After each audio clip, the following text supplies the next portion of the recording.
Welcome to this week's edition of the Wiccan Forum. I'm Robert Vecchio. And in for Steve this week, I'm Manny. We are talking about some hot topics today. The first thing is, according to... where was this found? On February 27, 2010. Wow, it's long ago. Extreme droughts reveal hidden submerged Venezuela town that after 25 years. It's called Potosi, Venezuela, a town which has been underwater since 1985. And now it's just coming back in existence. Then I also would like to talk about how a Chinese zoo is blamed for the death of 11 Bengal Siberian tigers, which is basically they starved them to death, according to Fox News. The rumor is that they starved them to death in order to sell their parts on the black market, because Chinese tiger parts are used for liquor, and a lot of them use them for. Well, I did also read part of the article, and it was saying that the zoo was in financial trouble, and I believe it was 11 Siberian tigers that they had bred extra from what they had, so that way they could purposely sell them, so that way they could try and raise money for the zoo. And the zoo was in such financial troubles that they weren't even paying the staff.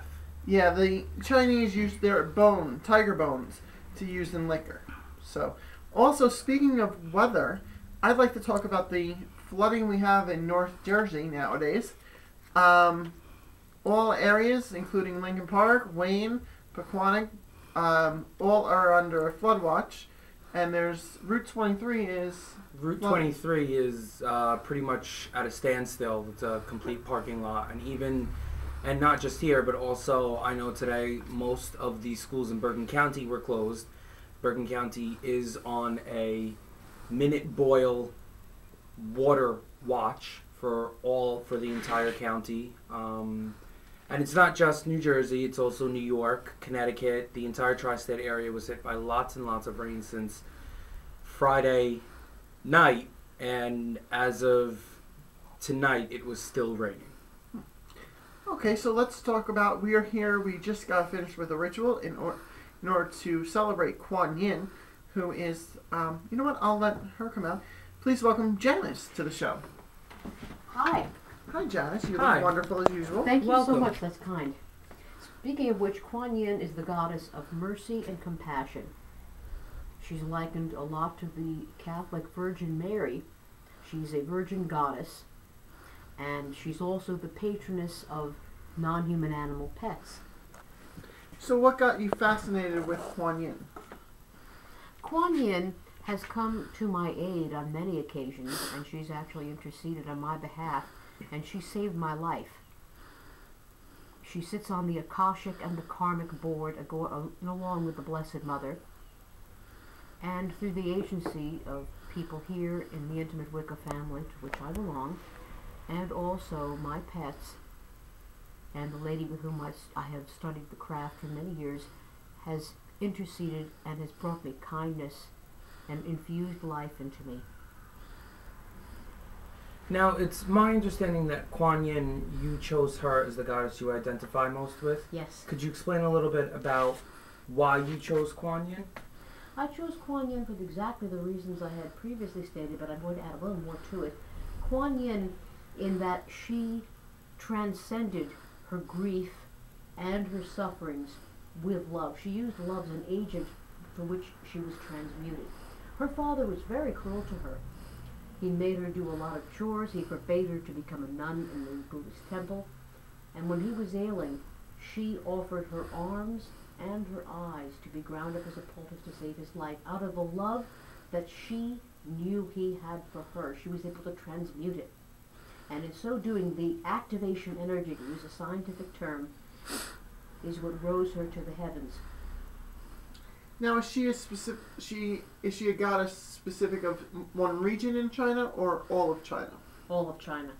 And among all the Buddhist gods, which are feared, she is the only one who is loved. And among Asian women, To be referred to as a Kuan Yin is the epitome of grace and beauty. Interesting. I was just watching a TV show, I guess because of the storm, we had a little free time yesterday, and I was watching a show. It was very disturbing about, they were in Mongolia, and how the children are for sale. If their parents died, they would adopt these children or steal these children, and they would put them for hookers, and so that was a little disturbing, and, you know, I send them all love, and they rescued a lot of them, teenagers and children, so. I do remember hearing about that. It is unfortunate, and it's not just something that happens in China. It's something that happens all over the world. Oh, it happens all over the world. We are so fortunate to be who we are and where we are. We can give compassion and love and send these people love and light, and always be mindful of our blessings. Oh, absolutely. Absolutely. We are the lucky ones. But I'm sure it happens in this country as well. So, I just had a question and I can't remember what it was. Who is her husband? Does she have a husband? Kuan Yin is believed to have risen from the ashes of the god, the Buddhist god identified as the Lord of Utter Enlightenment. And he began the task of love and compassion. But when he died, she arose from his remains. He, the first go around before he was actually allowed off the Akashic and karmic wheel to go to Nirvana. But when he heard the cries on earth below the suffering, he turned his back on Nirvana to go and help others. When he died, Kuan Yin arose. One of the Chinese myths held that she arose from his ashes to finish the job as the epitome of goodness and mercy and love and compassion. So March 15th is her day. Yes. Why is it her day? It's her birthday, and it's the day in which she is honored. Also, tonight is the night of the new moon and the energy. It's also the Ides of March. Absolutely. It's a very significant day. And reminiscing last year, this time, was my nephew's girlfriend's baby shower for their first How child. nice. I cannot believe he's going to be a year old. Hi, Owen. He's going to be a year old in April. Oh, how lovely. Yeah. He's a little man. So, how long did you prepare for the ritual?